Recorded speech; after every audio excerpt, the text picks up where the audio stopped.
Bismillahirrahmanirrahim. Assalamualaikum warahmatullahi wabarakatuh. Alhamdulillah, wassalatu wassalamu ala rasulillah wa ala alihi wa sahbihi wa man wala wa ba'du. Saudara-saudariku, saya Andi Hidayat ingin menyapa dan mendoakan Anda semua, kita semoga senantiasa disehatkan oleh Allah Subhanahu wa taala, diberikan kemudahan dalam beraktivitas dan diberkahi dalam setiap aktivitas kita. Hari-hari ini telah masuk banyak pertanyaan, pesan kepada kami terkait dengan pelaksanaan ibadah dalam kondisi tersebarnya wabah, khususnya terkait dengan COVID-19 atau virus corona. Saya melalui ini ingin menegaskan, khususnya bagi umat Islam, bahwa dalam kehidupan berbangsa, bernegara, dan konteks ibadah berjamaah, kita memiliki wakil di Majelis Ulama Indonesia untuk memberikan pandangan dan solusi bagi persoalan keumatan, sehingga tidak setiap orang bisa memberikan fatwa pada situasi-situasi yang dibutuhkan wakil umat untuk memberikan pandangan. Dan dalam hal ini, di tangan saya saat ini telah ada keputusan fatwa dari Majelis Ulama Indonesia, setidaknya ada 10 lembar di sini. Yang penting saya ingin sampaikan mesti dibaca dengan detail, teliti, dan dipahami oleh umat sehingga pelaksanaannya bisa sempurna seperti yang disampaikan. Karena kami menduga ada sebagian informasi ini yang sampai, sebagian tidak sampai, sehingga menyebabkan kegelisahan, kepanikan, ketidaktahuan, bahkan ketidaksempurnaan dalam menunaikan ibadah yang dimaksudkan. Saya mohon izin untuk bisa berkontribusi menyampaikan fatwa ini sehingga bisa lebih meluas dengan baik, dipahami oleh masyarakat, dan bisa kita amalkan sesuai dengan ketentuan syariat agama kita. Fatwa Majelis Ulama Indonesia nomor 14 tahun 2020 tentang penyelenggaraan ibadah dalam situasi terjadi wabah COVID-19. Ya, bismillahirrahmanirrahim. Komisi Fatwa Majelis Ulama Indonesia MUI setelah menimbang dan seterusnya, mengingat dan seterusnya. Jadi di sini ada adab atau kaidah-kaidah fatwa yang memang mesti disusun demikian, dan ini sudah standar dari mulai pertimbangan kasusnya seperti apa, mengingat ini terkait dengan dasar hukumnya, baik firman Allah ataupun hadis-hadis Nabi Sallallahu Alaihi Wasallam. Jadi nanti Anda bisa lihat dasar dalil argumentasinya, karena seorang alim, apalagi kumpulan semuanya menjadi ulama, tentu tidak akan berfatwa sembarangan kecuali mengacu pada dasar hukum. Ini disebutkan di sini dari halaman pertama, dalil-dalilnya, ya, hadis-hadisnya, bahkan ada terjemahannya. Kita bisa akses dan bisa baca bersama sampai disebutkan ke 5 sampai 6 halaman pertama. Ya, 5 halaman masih dalil. Ini fase mengingat sampai di halaman ke-6 memperhatikan.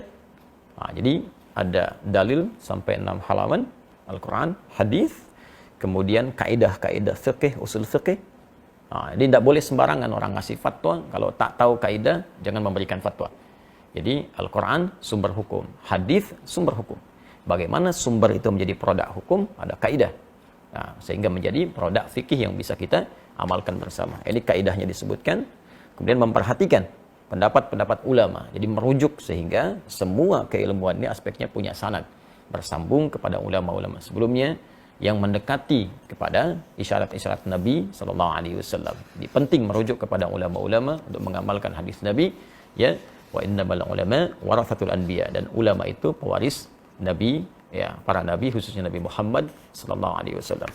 Jadi setelah kemudian memperhatikan pendapat para ulama sebelumnya, kasus-kasus yang terjadi sebelumnya, karena penanganan wabah kekinian itu tidak akan pernah terlepas dari situasi wabah di masa lalu yang pernah terjadi, dan bagaimana penanganan fikihnya, dari situ kemudian dirujuk sampai keluarlah di halaman ke-8 tentang fatwa hukumnya, menetapkan. Saya mohon izin untuk masuk ke dalam langsung fatwanya dan langsung membacakan sehingga kita mengetahui dengan baik. Memutuskan menetapkan fatwa tentang penyelenggaraan ibadah dalam situasi terjadi wabah COVID-19. Ini penting dibaca secara keseluruhan. Pertama, ketentuan umum. Ya, dalam fatwa ini yang dimaksud dengan COVID-19 adalah coronavirus disease, ya, penyakit menular yang disebabkan oleh coronavirus yang ditemukan pada tahun 2019. Jadi fatwa ini terkait dengan wabah virus corona atau COVID-19. Kedua, ketentuan hukum. Jadi tadi ketentuan umumnya untuk memberikan batasan bahwa fatwa ini dikeluarkan hanya terkait dengan masalah ini saja.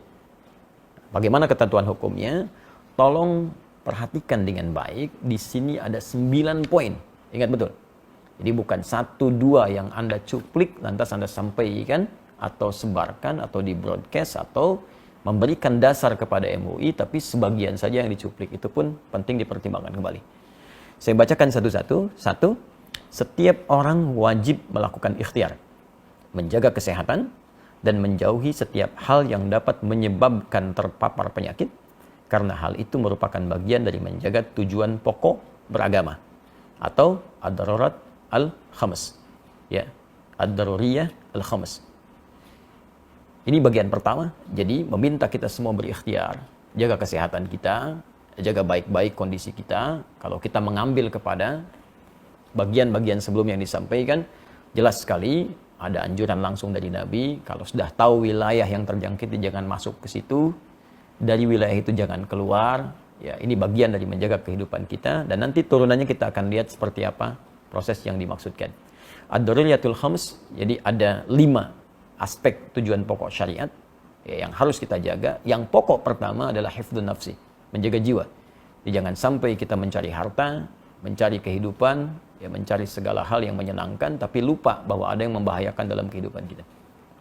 Saya tidak akan banyak menafsirkan, kita sudah pahami. Jadi kedua, ini yang paling penting, orang yang telah terpapar virus corona wajib menjaga dan mengisolasi diri agar tidak terjadi penularan kepada orang lain. Saya ulang, orang yang telah terpapar virus corona wajib menjaga dan mengisolasi diri agar tidak terjadi penularan kepada orang lain. Baginya, salat Jumat dapat diganti dengan salat zuhur, karena salat Jumat merupakan ibadah wajib yang melibatkan banyak orang, sehingga berpeluang terjadinya penularan virus secara massal. Baginya, haram melakukan aktivitas ibadah sunnah yang membuka peluang terjadinya penularan, seperti jamaah salat 5 waktu atau rawatib, salat tarawih, dan id di masjid atau tempat umum lainnya, serta menghadiri pengajian umum dan tabligh akbar. Jelas poin yang kedua. Jadi kalau memang sudah ada diketahui positif atau bahkan kemungkinan kuat suspek yang diduga sangat kuat terkait dengan corona, maka ini jelas ya, fatwanya sangat jelas, jangan melibatkan diri dalam proses pelaksanaan ibadah berjamaah, baik Jumat, salat fardu ditunaikan berjamaah di masjid, atau salat-salat sunnah yang ditunaikan dengan sifat berjamaah terbuka. Fatwa ini sangat jelas, mudah dipahami, landasan hukumnya kuat. Bahkan kalau boleh kita memberikan bandingan yang sangat ringan, dalam situasi badai saja, ada hujan lebat, dingin, ya, itu bahkan muadzin mengumandangkan azan dengan satu kalimat membolehkan masyarakat untuk sholat di rumah karena khawatir terkena badai ketika akan ke masjid. Maka bagaimana dengan kondisi orang tertular virus dan bisa menularkan pada orang lain? Atau bahkan dalam konteks lain, ya, orang yang safar saja, perjalanan jauh, dengan keadaan safarnya dia bisa mengganti Jumat dengan zuhur karena kesulitan menunaikannya. Maka bagaimana dengan orang terkena virus yang membahayakan pada dirinya dan bahkan membahayakan orang lain di sekitarnya? Ini sangat mudah dipahami dan tidak perlu banyak ditafsirkan. Jadi kalau memang dampaknya pada wilayah yang sudah terjangkiti, kemudian orangnya diketahui banyak di situ terkena virus juga, maka hukum menunaikan ibadahnya itu bisa diganti dari yang aspek berjamaah di masjid, bahkan Jumat menjadi berjamaah di rumah, atau mungkin Jumat diganti dengan zuhur sesuai dengan fatwa yang disampaikan. Tapi fatwanya belum selesai sampai di sini. Jadi kalau kita mengambil yang kedua ini saja, maka nanti akan banyak ditafsirkan dengan ya, masjidnya ditutup, Jumatnya tidak ditunaikan, ya, baru secara umum. Sedangkan kondisi belum selesai disampaikan. Ya, fatwa nomor 3, orang yang sehat dan yang belum diketahui atau diyakini tidak terpapar COVID-19 harus memperhatikan hal-hal sebagai berikut. A. Dalam hal ia berada di suatu kawasan yang potensi penularannya tinggi atau sangat tinggi berdasarkan ketetapan pihak yang berwenang, maka ia boleh meninggalkan sholat Jumat dan menggantikannya dengan sholat zuhur di tempat kediaman, serta meninggalkan jamaah sholat 5 waktu atau rawatib, tarawih, dan id di masjid atau tempat umum lainnya. Jadi kalau poin 2 tadi khusus bagi yang terkena, maka yang poin ketiga A itu menunjuk kepada kita yang tidak terkena, tapi kita tinggal di wilayah yang diduga banyak terjangkit dan menyebar virus corona. Sehingga menjadikan kita khawatir kalau keluar itu bisa terdampak, terkena, dan bahkan berpotensi menularkan pada yang lain. Dan ini pun sangat dipahami. Jadi kalau Anda tinggal di wilayah-wilayah tertentu yang memang informasi dari pemerintah setempat menyampaikan ini sudah darurat, sudah bahaya, diketahui kemudian tersebar, maka hukum fatwa ini berlaku.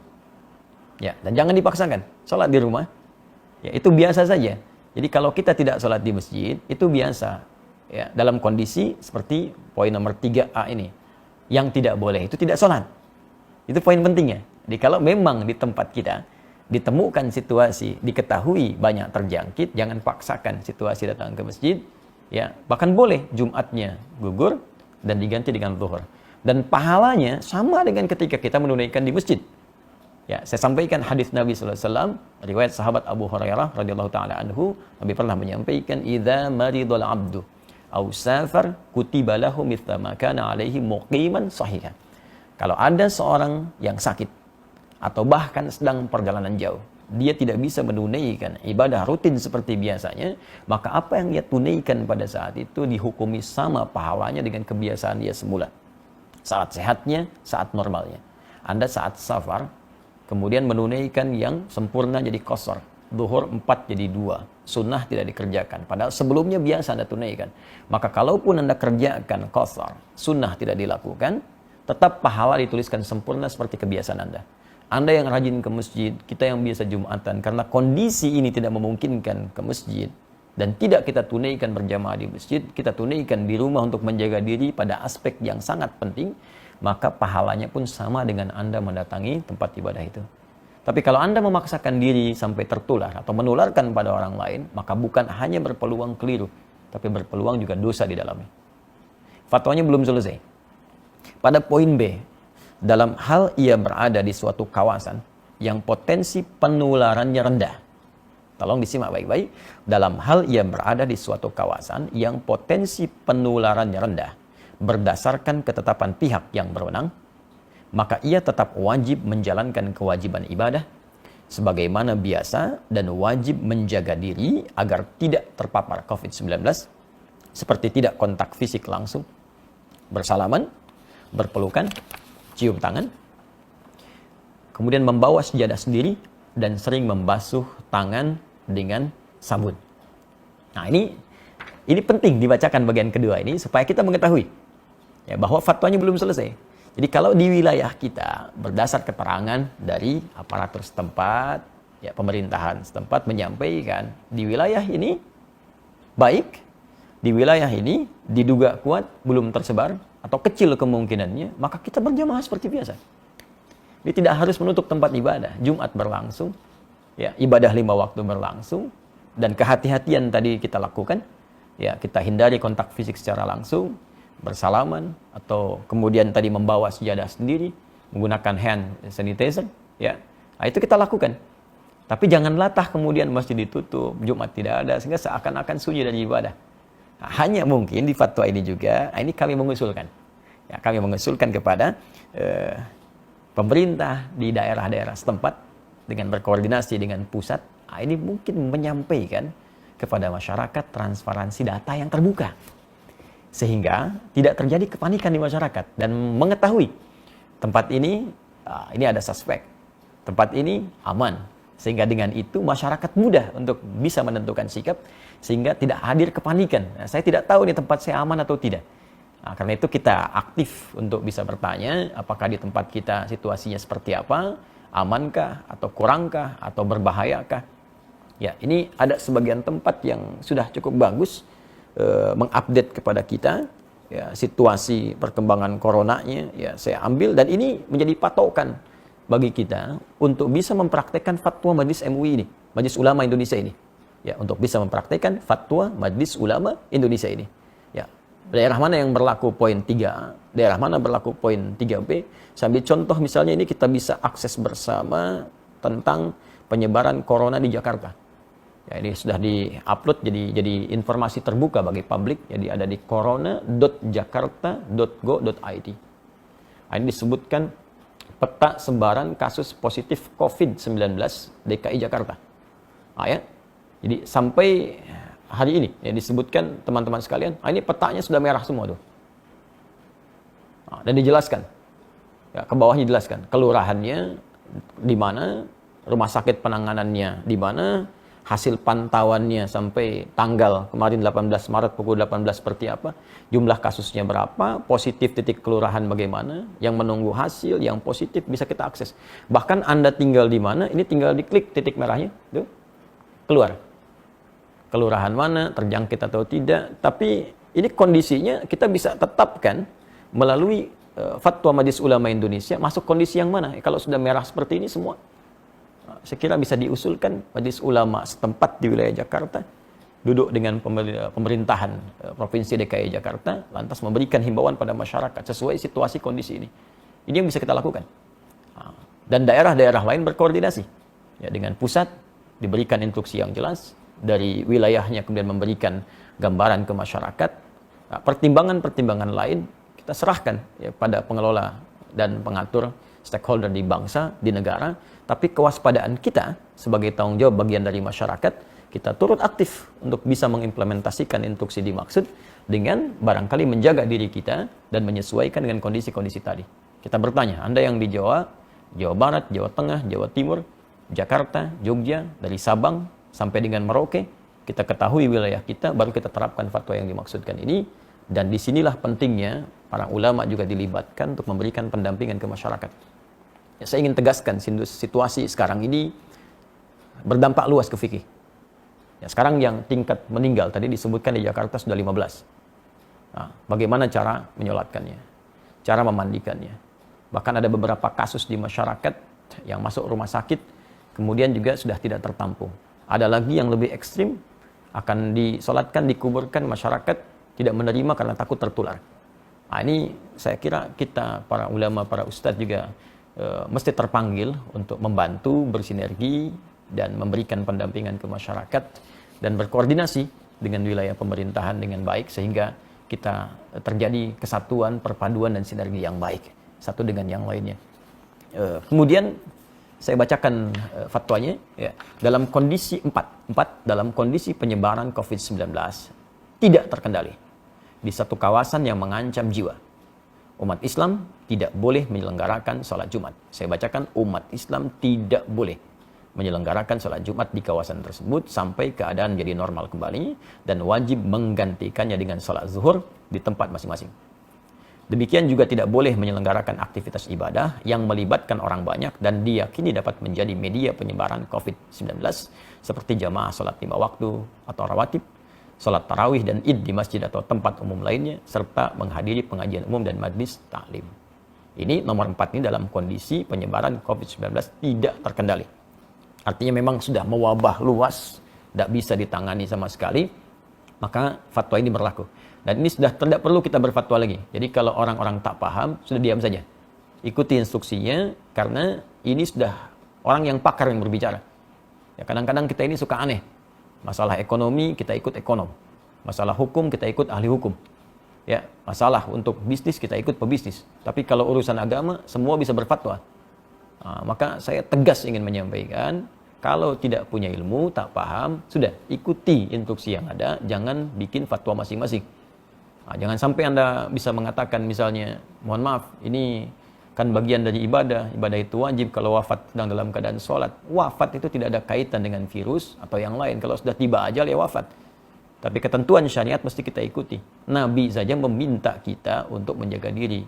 Anda bukan Nabi, bukan Rasul, menganjurkan sesuatu yang bertentangan. Maka itu sangat hal yang tidak diharapkan.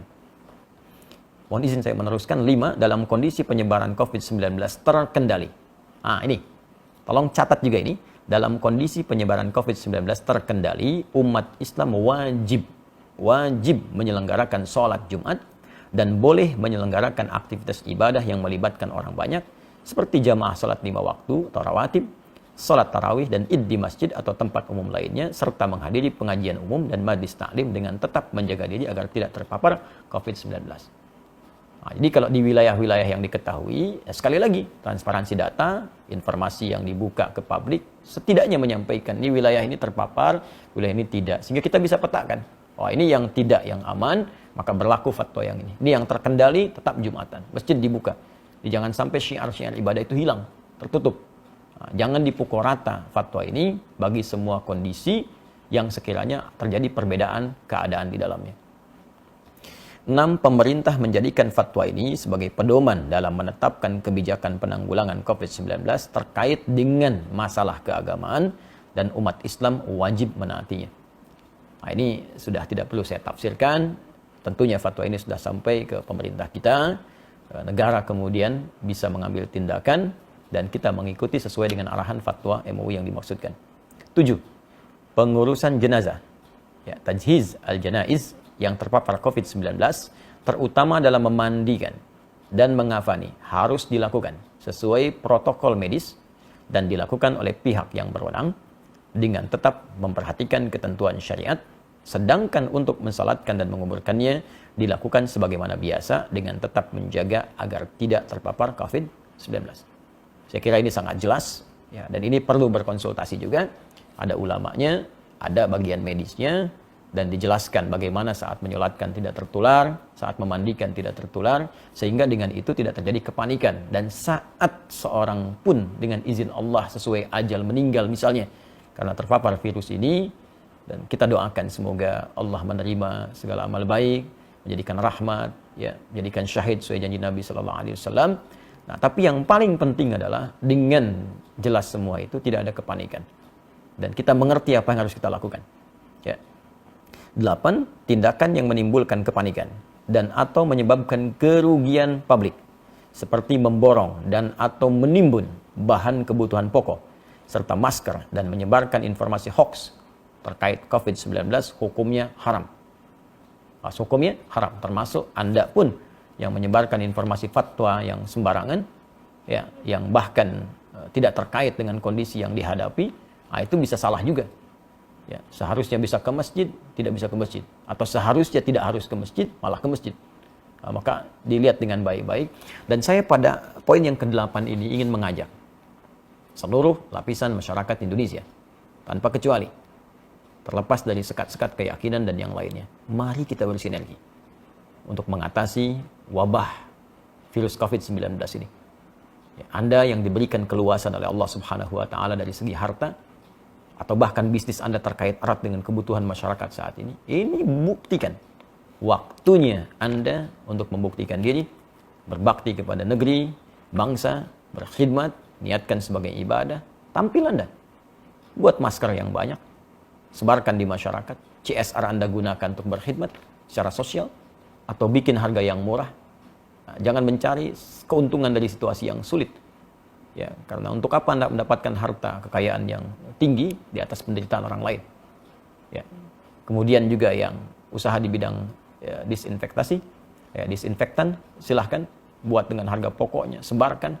Kalau perlu kita bikin bilik-bilik kemudian di sosial di masyarakat sehingga orang bisa diberikan disinfektan, ya, dengan cukup baik, menemukan hand sanitizer di berbagai tempat sehingga kita bisa tekan sesuai dengan kemampuan kita. Apa yang bisa kita kerjakan, passion yang kita dapati, kita bersinergi. Dan ini bukan saatnya untuk kita saling mencari peluang, ya, mencela, menjatuhkan. Ya, negeri kita perlu persatuan untuk mengatasi wabah ini. Kalau kita memang ingin terbebas, ya, kecuali kalau orang-orang punya kepentingan-kepentingan lain, ya, tentunya Allah akan memberikan jalan keluar kepada kita dengan cara yang paling baik. Terakhir, 9. Umat Islam agar semakin mendekatkan diri kepada Allah Subhanahu wa Ta'ala dengan memperbanyak ibadah, taubat, istighfar, zikir, membaca kunut nazilah di setiap salat fardu, memperbanyak salawat, sedekah, serta senantiasa berdoa kepada Allah Subhanahu wa Ta'ala agar diberikan perlindungan dan keselamatan dari musibah dan mara bahaya.